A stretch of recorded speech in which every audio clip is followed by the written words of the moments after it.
Good afternoon, students. Today we learn unit number 1, part number 1.3, Little Girls Wiser Than Older People. In this unit, there are two girls and they are friends. They play each other, fight each other, and then meet each other and play again. In the story, the girls are wiser than old mans because they fight there and playing again, but the elder people not playing again, not speak again to each other. So this lessons the name is Little Girls Wiser Than Old People. Understand? Okay.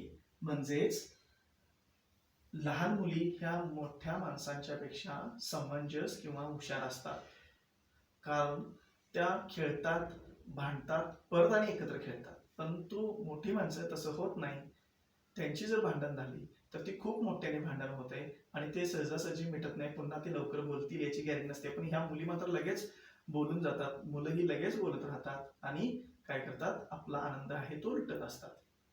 म्हणून त्या गोष्टीचं नाव दिलेलं आहे little girls wiser than old people. See in your book. It was an early Easter. Easter हा सण आहे, Christian धर्मीयाचा सण आहे. तिथे दिलेला आहे त्याचा अर्थ.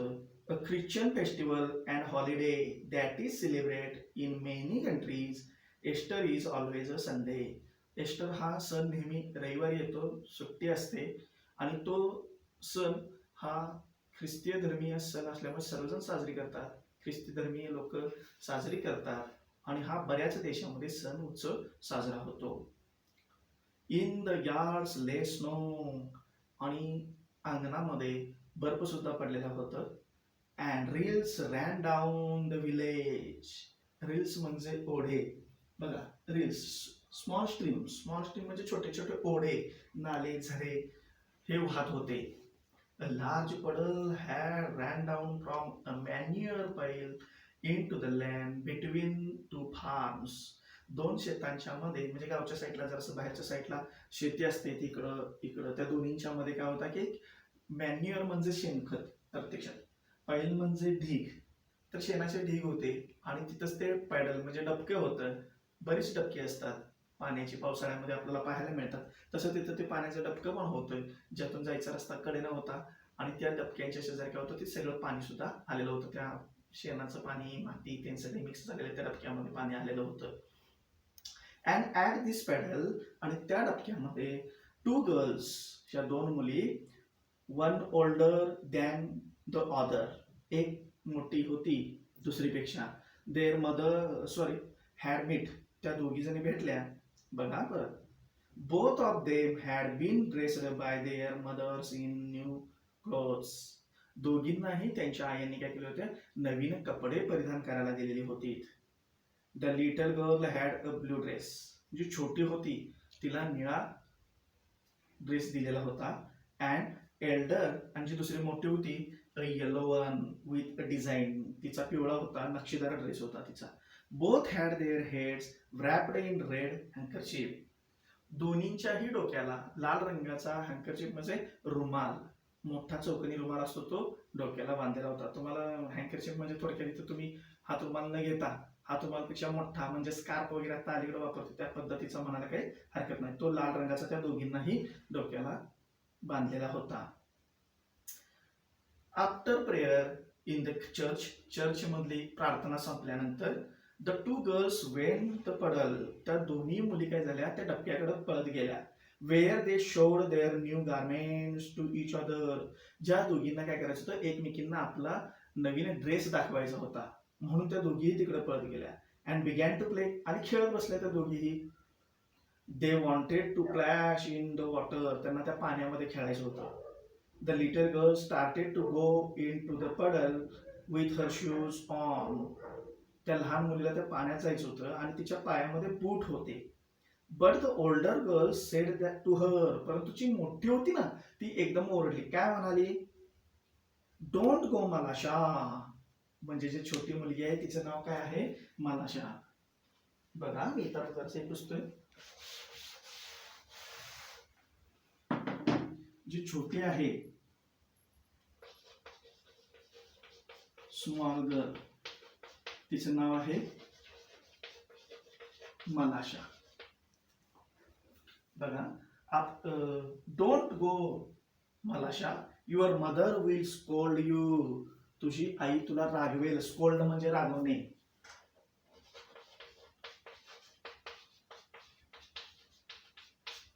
स्कोल्ड म्हणजे रागवणे. तुझी आई तुला रागवेल असं ती म्हणते. I will take off my shoes. मी माझे शूज घेतले. And you do the same. तसेच तू सुद्धा कर. बघा काय म्हणते ती. I will take off my shoes and you do the same. मी जसे माझे शूज काढून हातामध्ये घेतले, बूट घेतले, तसे तूही कर. The girls took off their shoes, raised their skirts. मग मुलीने काय केलं त्या की बूट काढले, हातामध्ये घेतले आणि फ्रॉक थोडासा वरती केला, skirts, and walk through the puddle. आणि त्या पाण्याच्या डबक्यामधून चालायला लागली. Towards each other. त्या दोघी एकमेकींच्याकडे चालत यायला लागलेल्या होत्या. Malasha stepped in up to her ankle and said. Malasha चालत चालत आली तिचे गुडघ्यापर्यंत. पाय जो गोठा आहे ना, घोट्यापर्यंत तिचे पाय आलेले होते. Ankle and said. आणि ती पाण्यामध्ये तिचे पाय बुडलेले होते. आणि तेवढ्यात ती काय म्हणते? It is deep Akulka, I am afraid. Akulka म्हणजे जी मोठी मुलगी होती ना, बिग गर्ल किंवा एल्डर,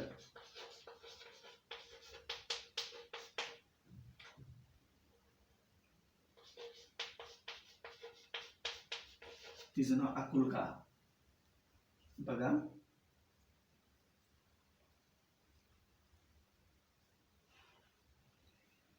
अकुल्का, आय एम अफ्रेड. मला भीती वाटतेय. नेव्हर माइंड, शी रिप्लाइड. ती म्हणली काही घाबरू नकोस. It will not be any deeper. ते तुझ्या आता जिथं पाणी आले त्याच्यापेक्षा काही जास्त असणार नाही. Come straight towards me. माझ्याकडे चालत ये. दे केम क्लोजर टू इच अदर. त्या दोघी एकमेकींच्या जवळ आल्या. अकुल्का सेड. अकुल्का म्हणते मलाशा, लुक आउट. हे बघ, look out and do not splash it up but walk slow softly. एकदम मोठ्याने चालू नको, शिस्तीत शिस्तीत चाल, अंगावर उडेल आपल्या चिखल वगैरे, असं ती म्हणत असते. अकुल्का मलाशाला सांगत असते. She had barely said that when Malasha plumped her foot in to the water and be spattered. बघा, तिचं पूर्ण होतं नाही होते तर मलाशाचं काय झालं, पाण्यामध्ये पायाने एकदम झटक्यात झाट शिरून तिने पाय टाकला. आणि टाकल्याबरोबर काय झालं, धपकन असा पाय टाकल्याबरोबर काय झालं की ते पाणी जे आहे बॅस्पॅटर्ड.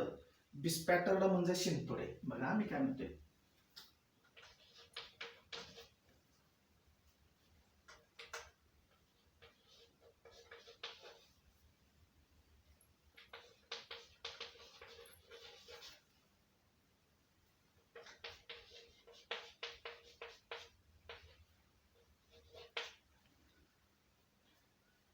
Malasha plumped her foot into the water and bespattered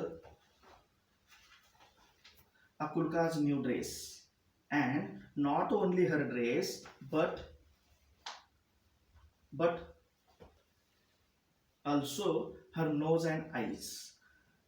तिच्या अंगावर कपड्यावर सगळे शिंतोडे उठले. फक्त तेवढ्यावरच थांबले नाही तर तिच्या तोंडावर, नाकावर, डोळ्यामध्ये सुद्धा काय झालं, ते शिंतोडे उडले. व्हेन अकुल्का सॉ द स्पॉट्स हर ड्रेस. जेव्हा अकुल्कानं म्हणजे ह्या मोठ्यानं बघितलं की आपल्या ड्रेसवर काय झालेलं आहे, शिंतोडे उडलेले आहेत, घाण झालेले आहे.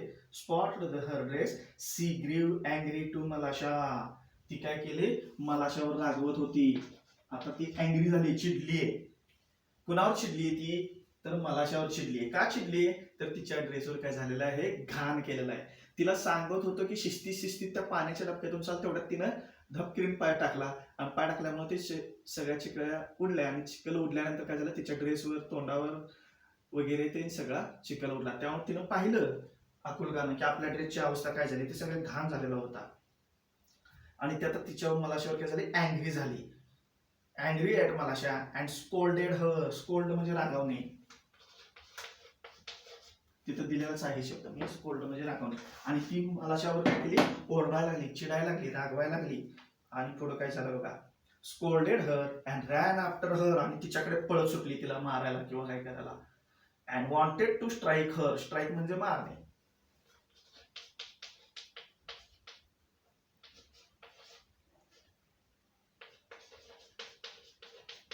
स्ट्राईक म्हणजे मारणे. ती मारायला धावली त्याच्या तिला. मलाशा वॉज फ्रायटन. फ्राईट म्हणजे घाबरणे. मलाशाला ती घाबरली. आता मलाशा घाबरली, आता मला आकुलका मारणार, यामुळे ती घाबरली. आणि घाबरून काय झाले बघा, मलाशा was frightened and saying that trouble. तिनं बघितलं का आता माझ्याकडे काहीतरी मोठी चूक झाली, आता ती मी संकटात सापडली, कारण ती मला मारायला यायला लागली म्हणून. असं ट्रबल अँड ही क्यूज्ड jumped out of the puddle. ती पाण्यातून लगेच बाहेर आली. And ran home. आणि घरी पळत सुटली. आकुलकाच मदर पास्ड बाय. त्याच वेळी आकुलकाची आई तिथून जात होती. शी सॉ हर डॉटर्स. तिने बघितलं आपली मुलगीला. Daughter's dress bespattered and soiled. तिनं बघितलं आपल्या आकुलकाकडे, तर आकुलकाचा ड्रेस काय झालेला होता, मळलेला होता. ती स्वतः घाण झालेली होतीच आणि ड्रेस सुद्धा घाण झालेला होता. आणि ती काय म्हणते, वेअर अक्युअर्ड वन. अक्युअर्ड म्हणजे घाणेरडे. एक घाणेरडे म्हणते ते अक्युअर्ड.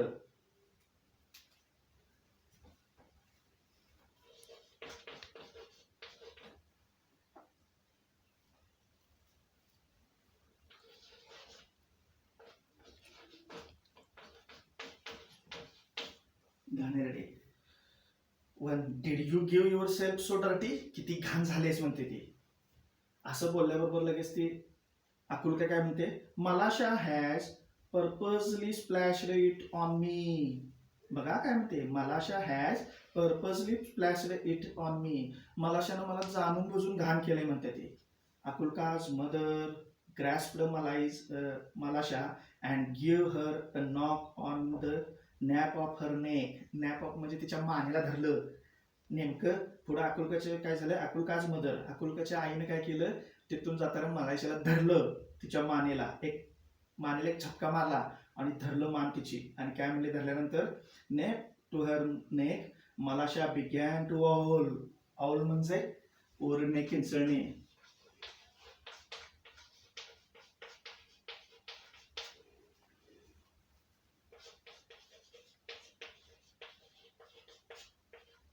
किंचाळायला आली ती. बघा रडायला आले. And her mother ran out of the house. आणि ही आवाज ऐकल्याबरोबर मग मलाशाची आई सुद्धा घरातून बाहेर आली. ओके, इथपर्यंतची गोष्ट तुम्हाला कळली असेलच. बघा या गोष्टीमध्ये काय सांगितलंय की मलाशा आणि आकुलका ह्या दोन मैत्रिणी आहेत. त्यातली आकुलका मोठी आहे, मलाशा लहान आहे. आणि ह्या दोघींची मैत्री असते. आणि ती शेवटी चर्चमधली प्रार्थना झाल्यानंतर एकत्र भेटतात त्या डबक्यापाशी. पण डबक्यामध्ये त्यांना पाण्यात खेळायचं असते. आणि खेळता खेळता आकुलका काय म्हणते मलाशाला, शिस्तीत चाल, अंगावर घाण उडेल. असं तिचं वाक्य पूर्ण होते नाही होते तर मलाशा काय करते, एकदम धपकन पाण्यात पाय मारते. त्याच्यामुळे सगळा पाण्यातला चिखल सगळा आकुलकाच्या ड्रेसवर, चेहऱ्यावर उडतो. ती घाण झालेली बघून आकुलका स्वतःला बघते की माझा ड्रेस खराब झालाय, तर घाण झालाय मला पण. म्हणून ती मलाशावर चिडते.